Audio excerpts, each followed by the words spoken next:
Graça e paz, meus queridos irmãos, vocês do canal do YouTube, do grupo do WhatsApp e também da Rádio ZDK, nossos irmãos aí, o Márcio, o Diogo e os demais, o Márcio também e os demais.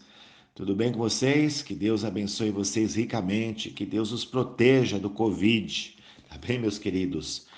Hoje nós estamos de volta com a série Apocalipse Now, áudio de número 8. Estamos comentando as cartas que foram escritas pelo apóstolo João e ditadas pelo nosso Senhor e Salvador Jesus Cristo e encaminhadas às 7 igrejas da Ásia, tá bem? Hoje, a carta de número 4 é endereçada à igreja de Tiatira, meus queridos. Tiatira era a menor das 7, tá bem? Ela fora erguida num vale muito fértil e era conhecida pela produção de púrpura, uma tinta usada em tecidos, além da produção de roupas, artigos de cerâmicas e bronze. Havia em Tiatira grupos organizados de artesãos e profissionais, semelhantes às associações profissionais de hoje, tá bem? Mas com elementos religiosos de influências pagãs também, tá bom? Como as demais cidades que nós já citamos, as 3 primeiras, Tiatira também teve os seus templos e santuários pagãos, dedicados a Apolo, Artemis e tantos outros, tá bem? Lembrando que era uma cidade rica devido ao seu comércio. A igreja de Tiatira, meus queridos, muito provavelmente fora evangelizada pelo apóstolo Paulo, tá bem? Ou pela sua discípula chamada Lídia, que era vendedora de púrpura da cidade de Tiatira, tá bom? Lembrando também que essa história, essa carta está escrita em Apocalipse, capítulo 2, versículo 18 a 19, ou melhor, a 29, tá bem? Então vamos ler. Diz assim o versículo 18: Ao anjo da igreja que de Tiatira escreve. Como nas demais cartas, meus queridos, o Senhor Jesus dirigiu-se ao anjo da igreja ou ao obreiro responsável pela igreja local, tá bem? Existem algumas ideias, né, que acreditam que aqui o anjo da igreja seja mesmo um anjo sobrenatural, um anjo do Senhor do céu celestial, tá bem? Mas nós cremos que não, que seja um homem, um obreiro, um pastor, um apóstolo, um bispo, tá bem? Porque nas escrituras sagradas não indica nenhum indício, né, que existe um anjo que cuida da igreja, tá bem? Principalmente no sentido doutrinário, tá bem, meus queridos? Tá bom? Continuando, ele diz: Isto diz o Filho de Deus, que tem os olhos como chama de fogo e os pés semelhantes ao latão reluzentes. Como eu falei para vocês, geralmente nas primeiras frases, o Senhor já dá a deixa, ou seja, já dá o recado que eles precisam ouvir, tá bem? A expressão Filho de Deus aparece somente aqui no Apocalipse.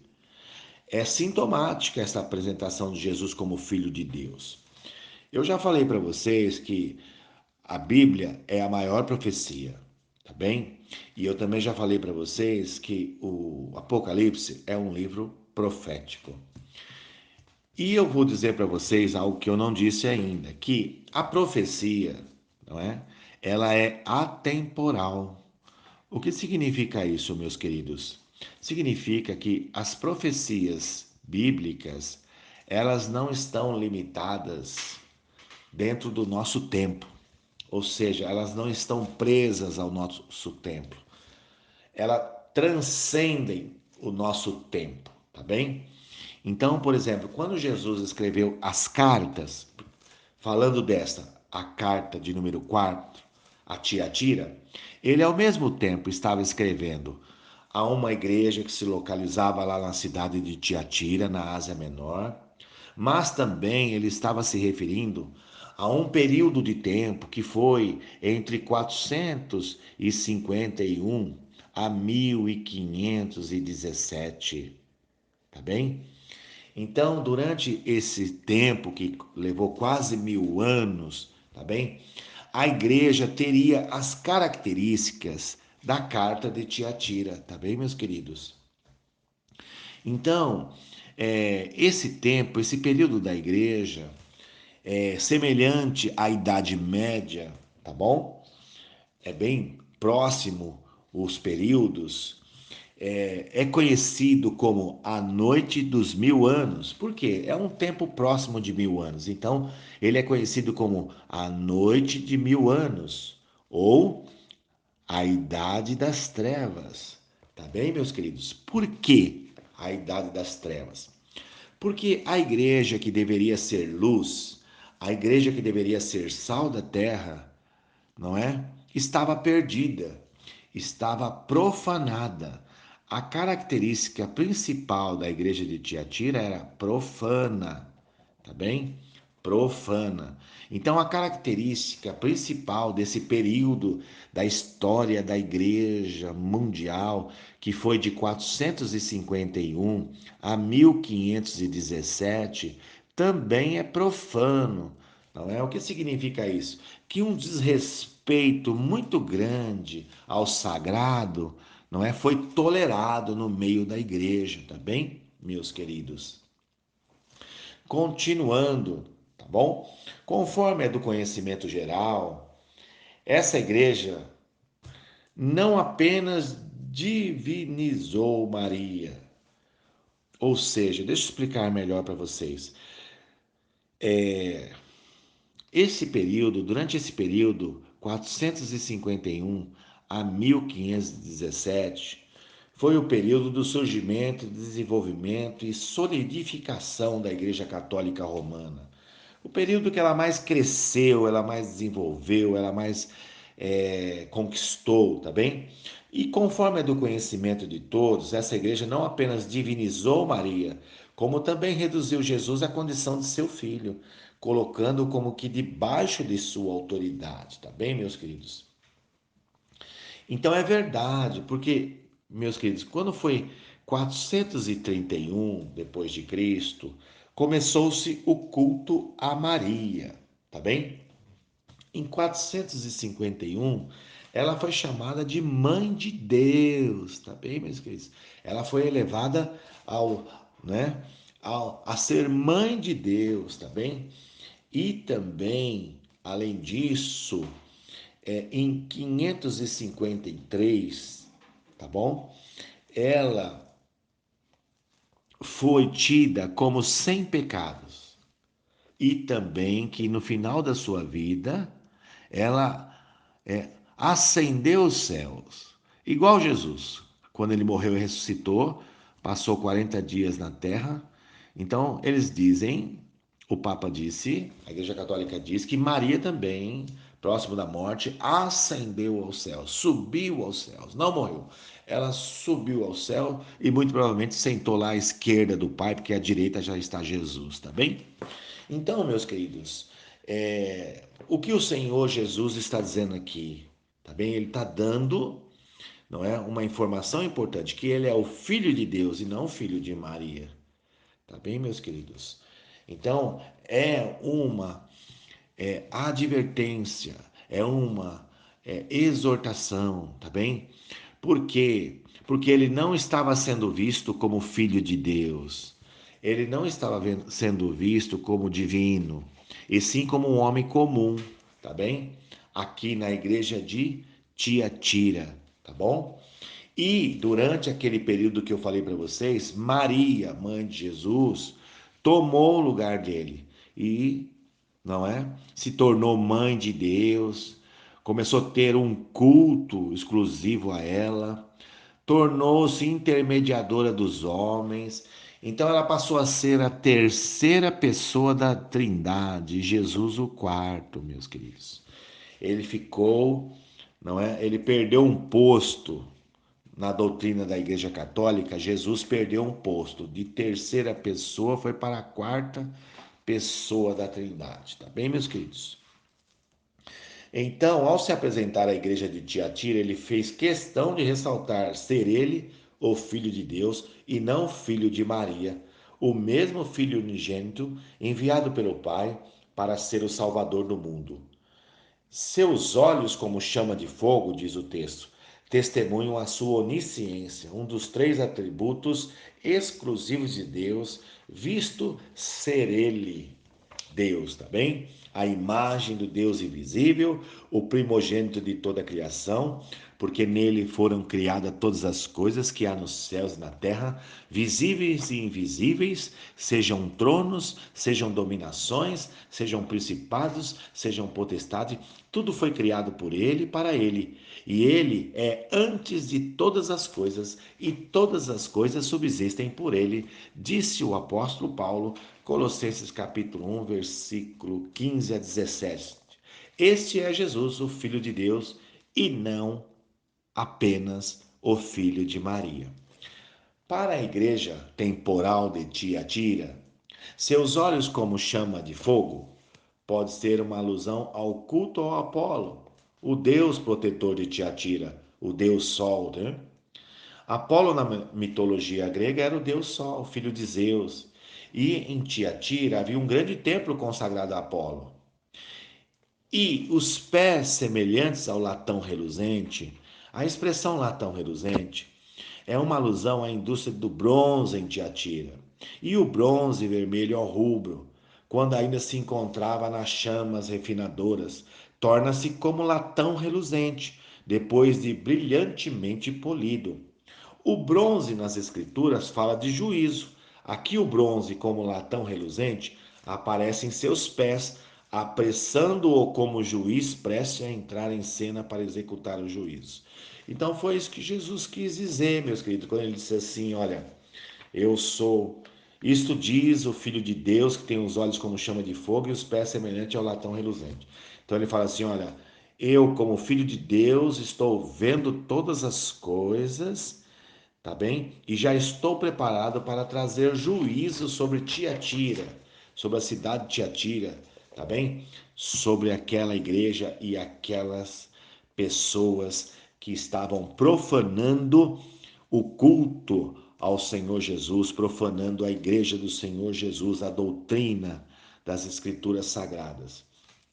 Bom, ele diz o seguinte, né? Ele começa a fazer elogios. Ele diz assim: olha, eu conheço as tuas obras, o teu amor, o teu serviço, a tua fé, a tua paciência, e que as tuas últimas obras são mais do que as primeiras. Então, meus queridos, ele aqui está elogiando a igreja, tá bem? A igreja de Tiatira era uma igreja abençoada. Certamente que essa igreja abençoada que vivia em amor e que pela fé e com muita paciência suportava as perseguições, diante da recusa de prestar culto ao imperador, era representada pelas virgens prudentes, pelos peixes bons e pelo trigo ali existente, não importando o estado espiritual das virgens loucas, dos peixes ruins e dos joios. Tá bem?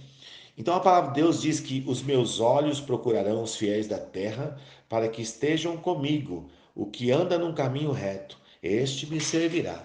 Então aqui Jesus estava fazendo um elogio para os cristãos que permaneceram fiel mesmo com toda a perseguição e com toda a profanação do sagrado que havia dentro daquela igreja, naquela cidade de Tiatira, tá bem, meus queridos? Os seus olhos procurarão os fiéis e os seus olhos são como chama de fogo, tá bem? É possível, irmãos, servir a Deus com sinceridade, não importando como querem viver os irmãos que estão próximos de nós. Creia nisto, viu? Não fica dando desculpa para ser ruim, para fazer as coisas erradas só porque teu irmão faz também, tá bem?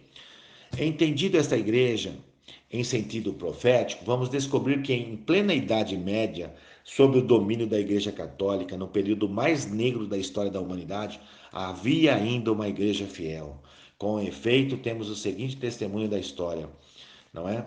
É, nós estamos falando da história aqui do período de 451 depois de Cristo a 1517 depois de Cristo, que é um período também conhecido como da Igreja Profana, tá bem?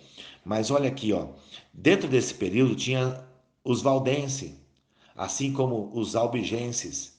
Eles só admitiam como origem de fé o Velho e o Novo Testamento, repeliam o culto às imagens, a missa, a confissão auricular. Só conservavam dois sacramentos, o batismo e a ceia. Para eles, a salvação estava não nas obras, mas na fé. A sua disciplina, regulada por pastores, era severa e a sua vida e costume era simples. Animados de um ardente espírito de proselitismo, espalhavam a sua doutrina. Sob o impulso de Pedro de Bruis e Pedro Valdo, fundaram colônias na Ligúria, na Apulia, na Calábria e até na Sicília. Esses povos simples e humildes, considerados escórias pela Igreja Romana, foram o principal motivo da criação da chamada Santa Inquisição, um tribunal da Igreja Católica para caçá-los, prendê-los, condená-los e, não é, sacrificá-los. Mas o Senhor zelava por esses grupos fiéis, reconhecendo o amor que eles dedicavam ao seu nome e a maneira como trabalhavam para conservar a fé sem mácula, que os levavam muitas vezes ao sacrifício, muitas vezes maior que os sacrifícios impostos pelos pagãos. O Senhor apreciava essas obras de fé, que eram demonstradas na paciência de suportar as afrontas e os desprezos dos falsos irmãos. O valor de seus feitos era maior em privilégios diante do Senhor que o dos alcançados pela igreja primitiva, meus queridos irmãos, tá bem? Então nós vemos aqui que mesmo com toda essa dificuldade, essa idade das trevas, né? Essa igreja profana, idólatra, tá bem? Deus sempre tem a sua igreja fiel, tá bem? Os seus aqueles que não dobram o joelho, não se rendem, né? Não negociam valores. Então mesmo nessa época mais terrível da história da igreja, tá bem?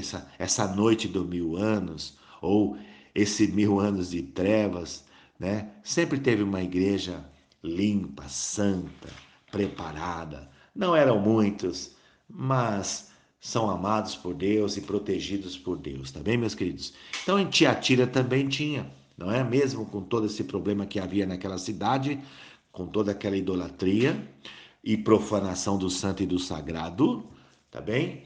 Havia lá dentro da igreja de Tiatira esses nossos irmãos fiéis. E esse elogio que Jesus fez são para eles. Olha, eu conheço as tuas obras, o teu amor, o teu serviço e a tua fé e a tua paciência. E os que as tuas últimas obras são mais do que as primeiras. Então, meus queridos, tá bem? Eles estavam até trabalhando mais do que quando eles conheceram Jesus, tá bem? Irmãos, em Tiatira havia uma igreja fiel ao lado de uma igreja profana. Assim, hoje, dentro dos chamados meio evangélicos, existe também uma igreja fiel, que está firmemente em santidade, esperando a vida de Jesus, caminhando junto com uma igreja infiel. Ou seja, o joio e o trigo caminhando junto, tá bem? E você faz parte do quê? Da onde? Do joio ou do trigo? Da igreja fiel ou da igreja profana, tá bem? Agora nós vamos ver a crítica que Jesus fez, tá bem? Àquela igreja, tá bem? É claro que esta crítica já é para os infiéis, né? Para os profanos. Mas tenho contra ti o tolerares que Jezabel, mulher que se diz profetiza, ensine e engane os meus servos, para que se prostituam e comam dos sacrifícios da idolatria. Meus queridos, quem era Jezabel, tá bem? Então, Jezabel é uma pessoa muito famosa do Antigo Testamento. Ela viveu, tá bem? Na época do rei Acabe. Ela era uma princesa, tá bem? Acabe, rei de Israel, embora sendo rei, casou-se com uma moça da Fenícia, contrariando a lei de Moisés. Essa moça chamava-se Jezabel. Ela foi uma rainha idólatra e imoral que lutou contra o profeta Elias, assim desafiando e negando a autoridade espiritual legítima do homem de Deus. Acabe não hesitou em casar-se com aquela princesa pagã. Esse matrimônio assinalou o começo do declínio moral do reino de Israel. Na verdade, Jezabel nunca entendeu e nem respeitou a religião do povo hebreu. Ela foi a responsável pela apostasia moral e completa de Israel. Acabe revelou possuir um caráter fraco e maleável, não é? Ou seja, Acabe, o rei, era um banana, não é? Tá bem? Logo transformando-se num instrumento nas mãos da sua mulher, Jezabel. Ela chegou ao extremo de procurar eliminar completamente todos os profetas do Senhor. Estabeleceu a adoração a Baal e a Astarote, a Vênus dos fenícios. Mantinha sob os seus cuidados 450 profetas de Baal, mais 400 profetas de Acera ou Astarote, não é? Profeta esses que Elias desafiou no monte. E lá no monte o Senhor os consumiu.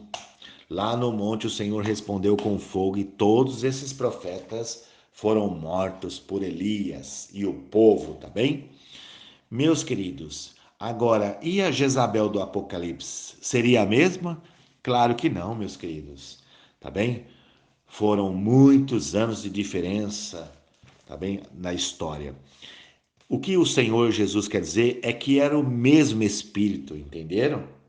O mesmo Espírito, não é? O mesmo Espírito maligno que agia em Jezabel, rainha de Israel, mulher de Acabe, era também o mesmo espírito demoníaco, tá bom? Que agia nesta mulher, que ensinava o povo lá na igreja de Tiatira, tá bem? Lembrando que essa mulher se dizia profetiza, tá bom? Eu vou explicar melhor isso para vocês, meus queridos, tá bom? Um exemplo do que significa, tá bem? Uma mulher com o espírito de Jezabel, tá bom? Eu vou ensinar para vocês. Então vocês devem conhecer aquela igreja chamada Adventista do Sétimo Dia, tá bem? Essa igreja, ela cresceu e desenvolveu muito devido à profetisa chamada Ellen G. White, entre 1839 a 1944, tá bem? Esta mulher, uma grande escritora, ela escreveu mais de 100 mil páginas, meus queridos. Ela teve mais de 1000 visões e revelações, tá bem? E os membros da Igreja Adventista do Sétimo Dia fazem dos escritos da Ellen White uma segunda Bíblia.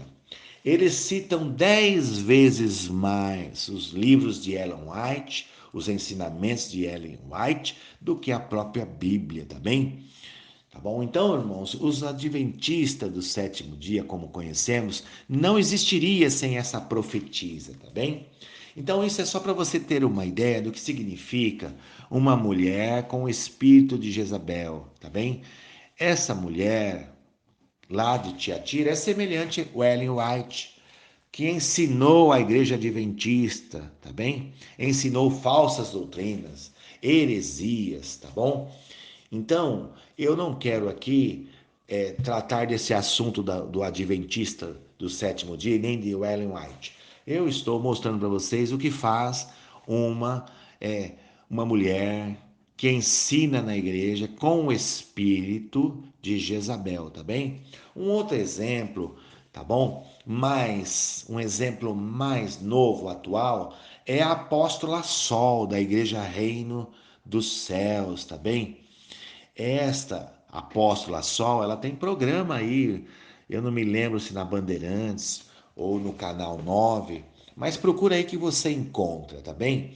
Ela se diz ser a mulher que está vestida de sol, que o apóstolo João viu no Apocalipse, tá bem? Então, esta também ensina a sua igreja, tá bem? Ela é apóstola. Então, igual ela, nós temos muitas mulheres espalhadas, irmãos, que ensinam a igreja e ensinam baseada nas suas visões e sonhos e não na Bíblia. E acabam por desviar a igreja de Cristo e até mesmo fazer com que a igreja de Cristo se torne idólatra, não é? Se torne herética e acabam até, meus queridos irmãos, profanando o santo e o sagrado. Assim fazia a mulher que se dizia profetisa lá em Tiatira. E assim fez Ellen White. E assim faz a apóstola Sol da Igreja Reino dos Céus, tá bem, queridos?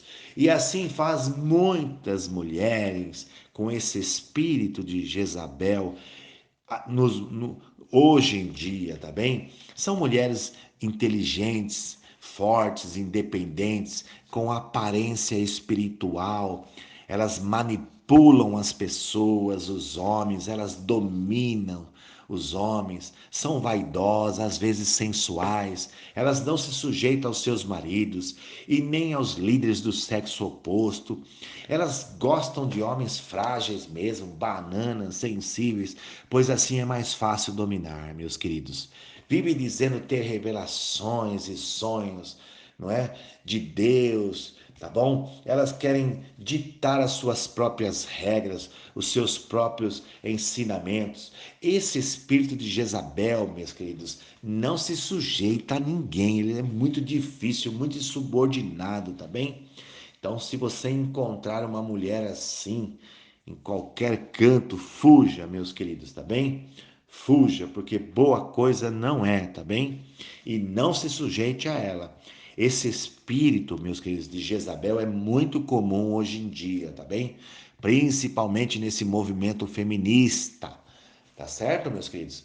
Mas o pastor não quer entrar no mérito da questão, tá bom, meus queridos? Vamos continuar o nosso estudo? Então tá bom. Continuando. Certamente que esta mulher a quem o Senhor chamou de Jezabel, embora este possa não ser o seu nome real, começou bem, tendo de fato recebido o dom da profecia.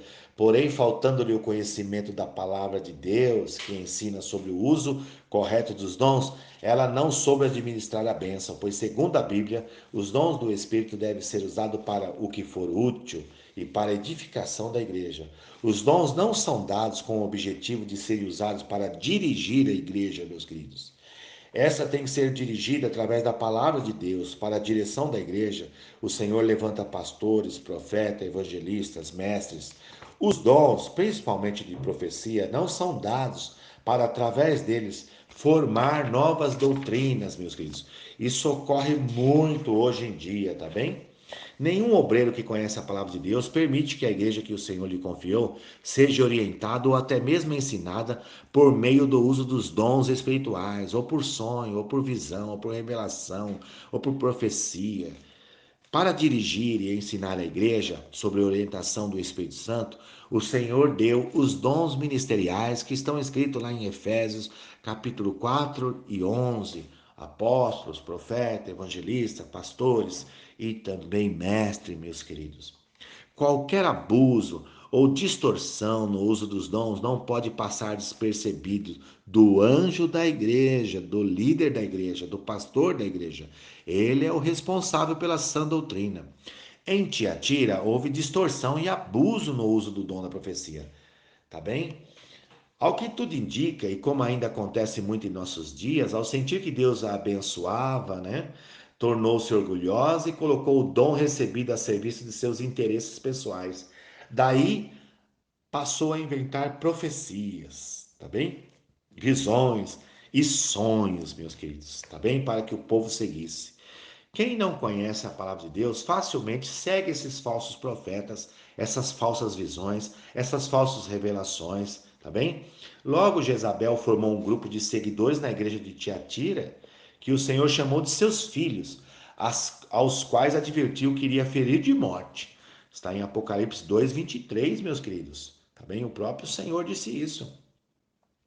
Jezabel, rodeada por um grupo de membros fanáticos, criticou os que não aceitavam suas revelações, tal como acontecia nos tempos do profeta Miqueias, quando os profetas falavam coisas boas àqueles que pagavam por suas profecias e ameaçavam os que não pagavam, meus queridos. O erro de Jezabel abriu a porta para manifestações demoníacas. Jesus mencionou que eles até falavam das profundezas de Satanás. Está lá no verso 24, tá bem? Então, tem que tomar muito cuidado com o mundo sobrenatural, meus queridos, com essas revelações, com essas profetisas, essas mulheres com espírito de Jezabel, tá bem? Lembrando que também esse espírito de Jezabel também atua em homens, tá bem, irmãos queridos? Continuando, a Bíblia fala sobre operações de espírito de impurezas, espírito de mentira e de adivinhação, tá bem? Então tome muito cuidado, tá bom, meus queridos? Jezabel identificava-se como uma porta-voz de Deus. Jezabel identificava-se tal como os santos profetas, e deste modo conseguiu enganar muitos crentes em Tiatira, pervertendo a sã doutrina da palavra de Deus. Na verdade, ela era um instrumento de Satanás, ensinando a igreja a praticar todo tipo de imoralidade sexual, como adultério e fornicação. Ensinava ainda que não era pecado o crente participar de festas pagãs, onde eram servidos alimentos consagrados aos deuses pagãos, ou seja, as coisas sacrificadas aos ídolos. Tais ensinos não eram contestados pelo líder da igreja, que possivelmente deixou-se convencer pelo extraordinário poder de persuasão ou de enganação, né, da ímpia profetisa Jezabel, a julgar pela dura censura feita pelo Senhor, a saber, mas tenho contra ti. Então Jesus diz assim, ó, eu tenho contra ti, pastor, apóstolo, bispo, líder da igreja de Tiatira, que tu toleras a mulher Jezabel. Tolerar Jezabel foi o pecado daquele líder. Tá bem, meus queridos? Tudo que for contrário à palavra de Deus está debaixo de maldição, meus queridos, tá bem? A omissão do anjo da igreja na conservação da boa ordem deu a Jezabel uma oportunidade de fazer-se líder. Em primeiro lugar, devemos observar que ninguém, seja homem ou mulher, jamais se torna líder por ser portador dos dons, irmãos. A liderança na igreja é dada por Deus através dos ministérios, enquanto a finalidade dos dons é a edificação da igreja, é um meio para ajudar na obra. É, portanto, um sinal de fracasso quando um servo do Senhor deixa uma pessoa que se diz profeta dominá-la e dominar a igreja por suas revelações. Jesus responsabilizou o anjo da igreja pelo estado em que a igreja se encontrava. Reinava um clima de tribulação naquela igreja. Muitos já haviam desviado, outros estavam fanatizados e os crentes sinceros sofriam. O anjo da igreja abandonara as ovelhas diante do ataque do lobo. O arrependimento é uma nova tomada de posição que leva ao reconhecimento do erro cometido, com pedido de perdão e uma sincera disposição de não mais errar, meus queridos. Tá bem? Então Jesus convidou, meus queridos, Jezabel. Jesus convidou Jezabel para se arrepender. E não só Jezabel, mas todos aqueles que a seguiram. Tá bem, irmãos? Que seguiram as suas revelações, as suas doutrinas. Tá bem? Então, sempre que o Senhor Jesus exortou uma igreja ou um pastor ou uma pessoa, né, em particular dentro da igreja, ele sempre orientava que a igreja, né, que a pessoa se arrependesse. Esse é o caminho, tá bem? Jesus enviou uma saudação especial para os crentes que não haviam seguido a Jezabel. Eles ficaram firmes e fiéis à doutrina que haviam recebido. Com isso, pouparam de tribulações e deram um bom exemplo para os demais. Tá bem? Graças a Deus pelos membros que são como colunas nas igrejas, os quais na hora da pressão não são levados em roda por todo o vento de doutrina. Pois Jesus disse, né, a esses crentes fiéis: o que tendes, retende-o. Fiquemos firmes, ainda que alguns errem, os dons de Deus continuam sendo reais. Retenhamos, pois, a comunhão com a igreja. Coisa nenhuma poderá nos afastar dela. Até que ele venha, ele diz no verso 25. Jesus virá em breve, então tudo que é em parte será aniquilado. Aí Jesus fala assim: ao que vencer e guardar até o fim as minhas obras, eu lhe darei poder sobre as nações. Tá bem? E com vara de ferro as regerá, e serão quebradas como vasos de oleiro. Como também recebi do meu Pai, dar-lhe-ei a estrela da manhã. Quem tem ouvidos, ouça o que o Espírito diz à igreja. O que Jesus quis dizer, meus queridos irmãos, com ao que vencer, eu lhe darei poder sobre as nações. Aqui está falando que o vencedor, a igreja, quem for arrebatado, quando voltar Jesus na sua segunda vinda, A igreja irá voltar com ele, e ambos irão reinar por 1000 anos. E a igreja irá ajudar Jesus a reinar também, tá bem, meus queridos? Aleluias, glória a Deus. Então, meus queridos, aqui nós estamos encerrando, tá bem? Encerrando a carta de número 4, tá bom? Então, que Deus abençoe vocês, em nome de Jesus, e até o próximo áudio. Deus abençoe a cada um. Amém.